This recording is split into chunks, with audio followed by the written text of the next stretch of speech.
If a tree falls in the forest, who knows how it fell? Tales of crime, fear, and loss ring far too often. For one reason or another, some of us can't ignore questions that are left unanswered. Right under our nose, slightly out of sight and isolated. What the Sharp family wanted, getting far more than they bargained for.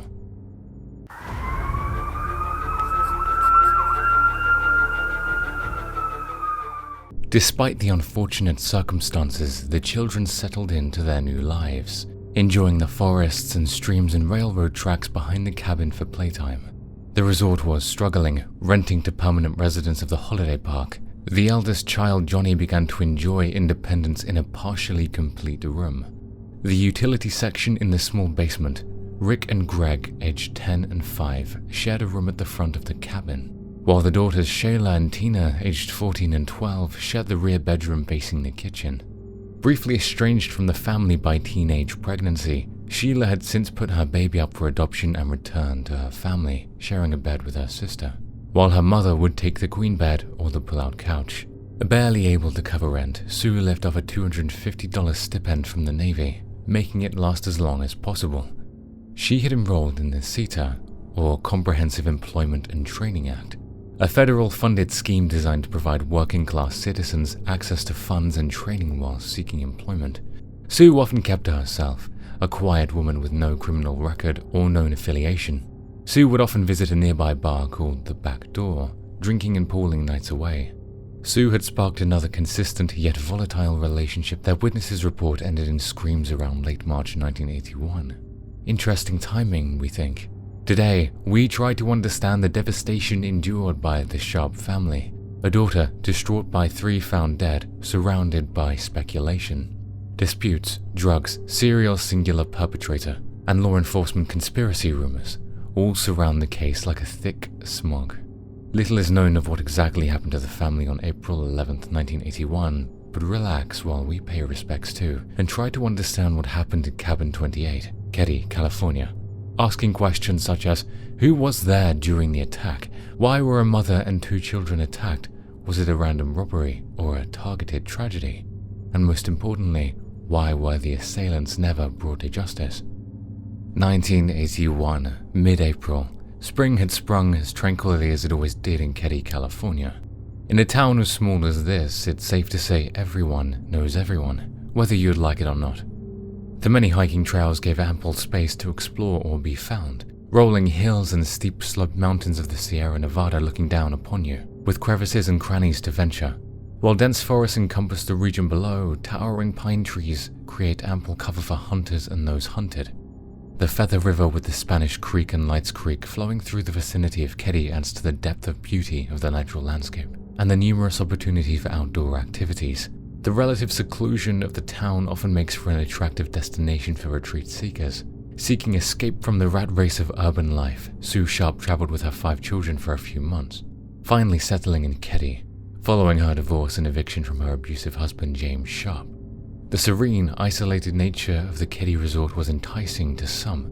However, the information didn't spread as well in the 80s as it does today. Unbeknownst to Sue, Keddie was run down, almost left to rot, as violence was not uncommon. Sunday, April 12th, approximately 7:45 a.m. Sheila Sharp, age 14, woke at the neighboring cabin, Cabin 27, spending the night with the Seabolt family, casually swinging open the door to Cabin 28, as she often would, finding 3 of her relatives' dead bodies on the floor.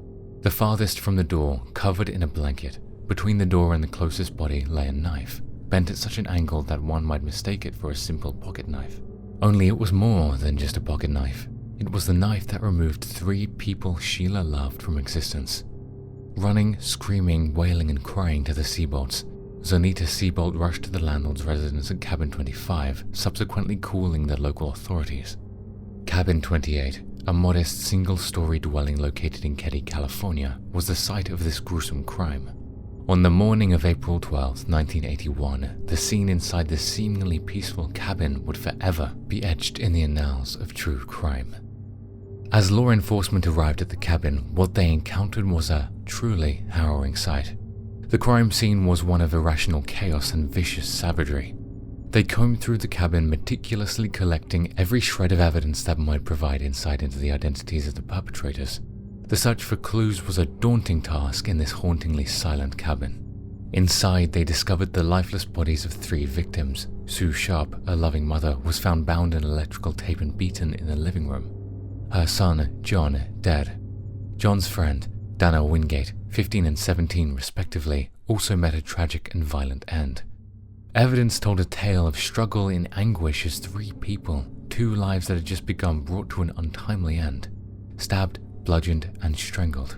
Returning to the scene, Zanita's eldest son, Jamie, knocked at the window of the boys' bedroom. Finding some relief along with a fright, Sue's 2 sons, Greg and Rick, also their neighbor, Justin Smart, age 12, were dragged from the window by Jamie. Miraculously, all were unharmed. Justin was at the Sharp residence for a sleepover. The last curiosity of the scene was the back door left ajar by the killers, and the missing Tina Sharp, age 12. What happened to her?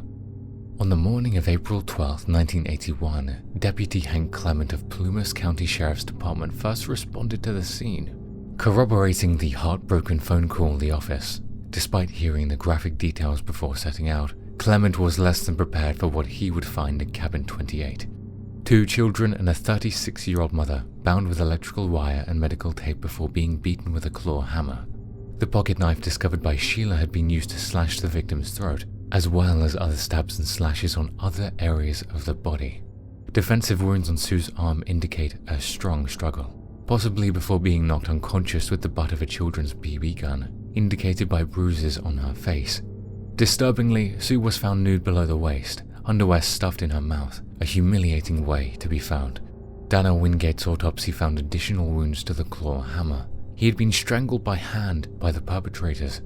Most chillingly of all, the knife first thought to be a retractable pocket knife when Sheila found it was a straight blade, bent with the force used in the attacks. Forensics discovered blood on almost every surface of the house. Wallpaper, ceilings, and furniture were all tainted in some way with crimson stains. Sue's bare feet were covered in blood, indicating movement during the struggle. Both bedroom doors also had traces of blood, as well as the handrails of the back steps. This tells us at Ace Mysteries that the victims may not have been the only ones injured during the attack. Sue may have drawn blood on the attacker or attackers, or the perpetrator injured themselves in a flurry. Such a mistake tells us that this could have been the work of a drunken assailant or a frenzied, passionate lover. Only 2 things were missing thus far: the killers and Tina Sharp. And somehow, no one had heard a thing. With a close community, the gruesome scene gained a lot of attention from residents. Such a scenario could prove easy work for the police or an endless tail chase. Witness testimonies placed John and Dana between 9 and 10 p.m., attempting to hitchhike near Crescent Street, Quincy. The residence of Sue's brother, within the next 10 hours, the boys would return to the cabin where they were murdered. The robbery was ruled out early due to a lack of missing effects. Premeditated murder was agreed upon by the investigation by 2 or more assailants, each bringing their hammer. Justin Smart, the only witness of the crime, initially gave some conflicting stories about the event. First claiming to have seen nothing, then claiming to have witnessed the murders from the bedroom door, finally claiming to have dreamt the murder. Under hypnosis, Justin recalled 2 men in the home, one with a mustache and another clean-shaven. Justin spoke of Sue being stabbed in the chest while the same man held a hammer in the other hand. Another session of hypnotherapy revealed the sight of Tina snatched and carried out the back door. After the psychoevaluation of Justin's dreams, it is believed that Justin witnessed the murders, allowing his brain to convert the sights into a dream as a defense mechanism.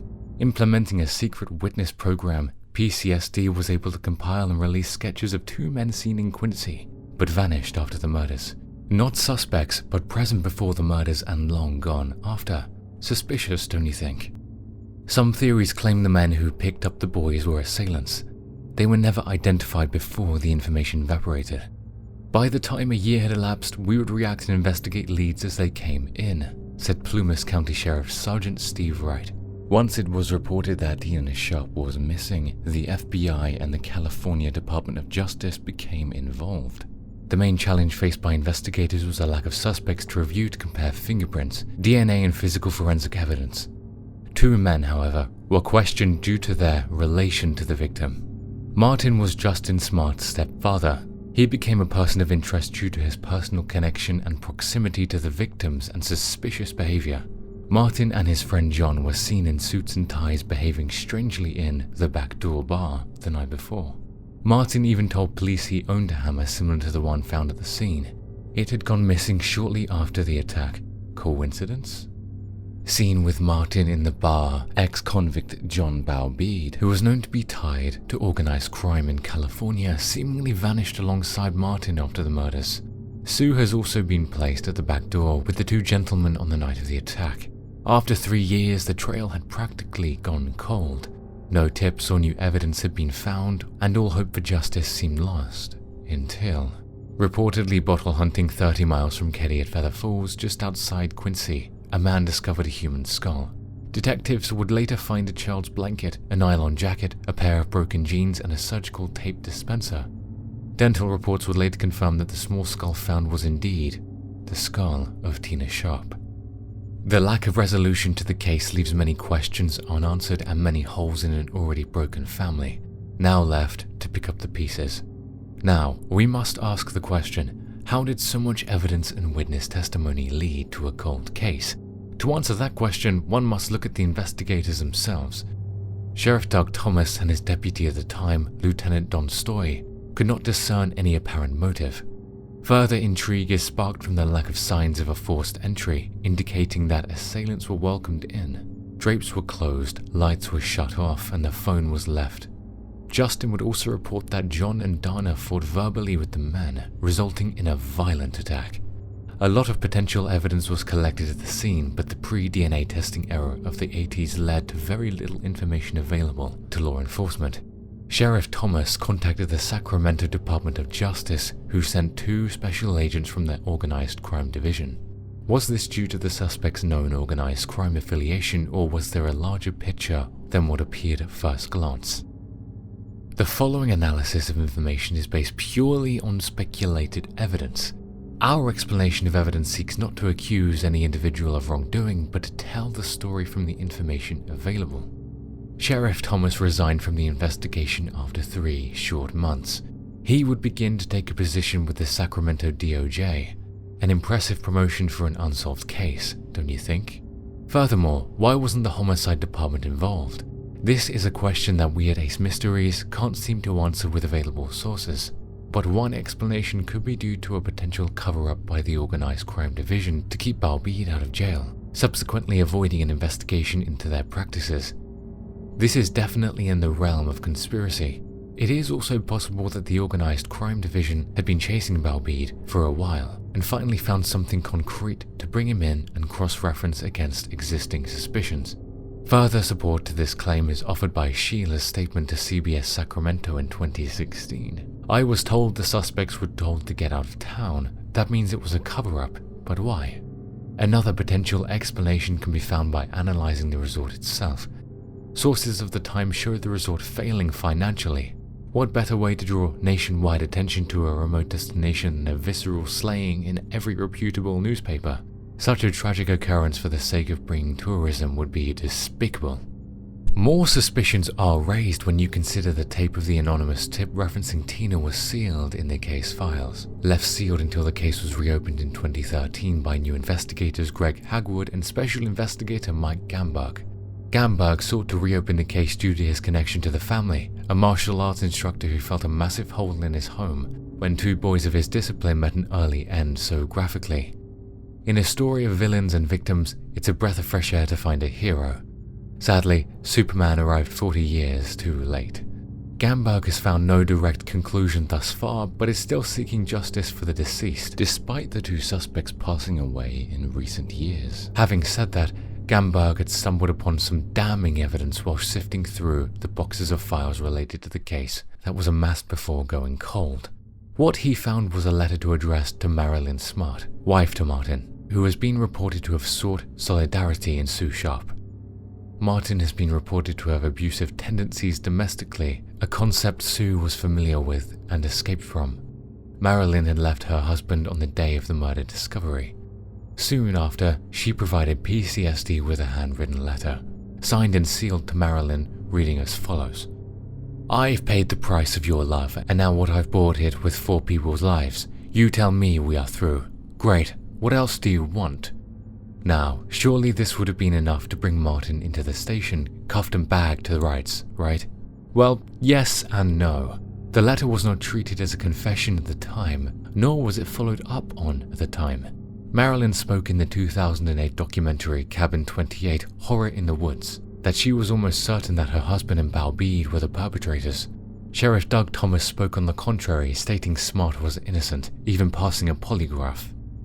It was later discovered that the sheriff and Smart were close personal friends.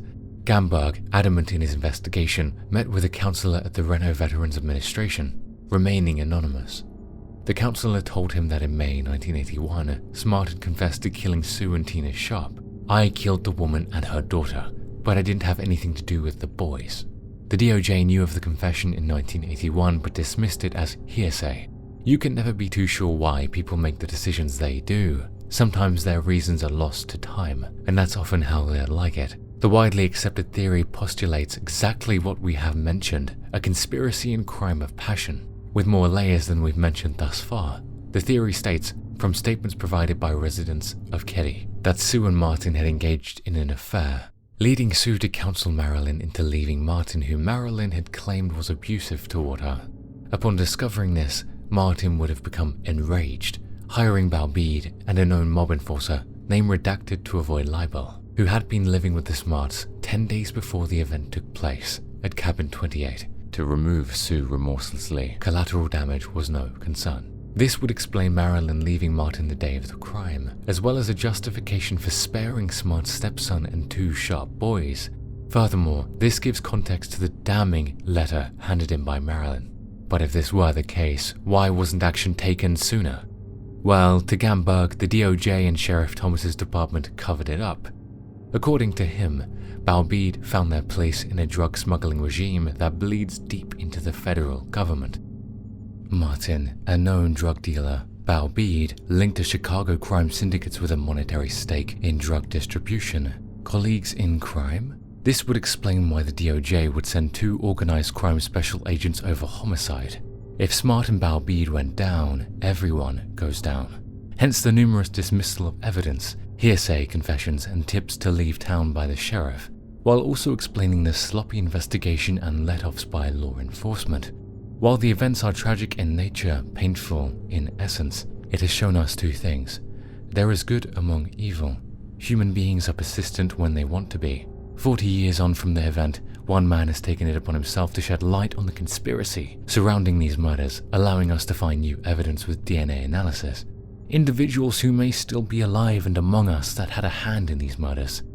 Hagwood State says, I believe that there were more than 2 people who were involved in the totality of the crime. The disposal of the evidence in the abduction of the little girl. We're convinced that there are a handful of people that fit those roles who are still alive. While the original suspects may be deceased, others involved may be out there, living freely, possibly smugly. To summate this case, we have a mother attempting to escape, to find a new life with her children, only to find her ultimate demise at the hands of a bigger fish than she had ever thought to fry. Trying her best to help someone escape a similar situation she was lucky enough to be forced out of. While misguided in action, her intentions were clear. We believe this to be the case, evident most notably by the analysis of the crime scene. Threatened with a children's BB gun as a way to remind Sue of her motherhood. Underwear stuffed in her mouth to say, you should have kept your mouth shut, specifically with her underwear as a tactic of degradation relating to Sue and Martin's alleged affair. The amount of power held by law enforcement in this case to dilute and diffuse evidence makes one question. Have officials learnt the lessons from history, or do they repeat them from the shadows we never considered? Be careful out there, dear viewer. We would like to take a moment to highlight that the true focus of these stories belongs to the victims. They have endured hardship none of us will ever have to, and will have to endure this pain until their time comes. Justice for the victims is the heart of this video, and we hope you feel the same. Anyone who may see this and hold any evidence regarding the case should contact a trusted, reputable authority. I'd like to thank you for making it this far. We hope those affected by the killings were able to find closure in some capacity. If you would like to see more of our content, please consider subscribing. It's free and easy. If you have any alternative theories, please comment below and consider liking the video to help us make more content and build awareness for more victims of similar crimes.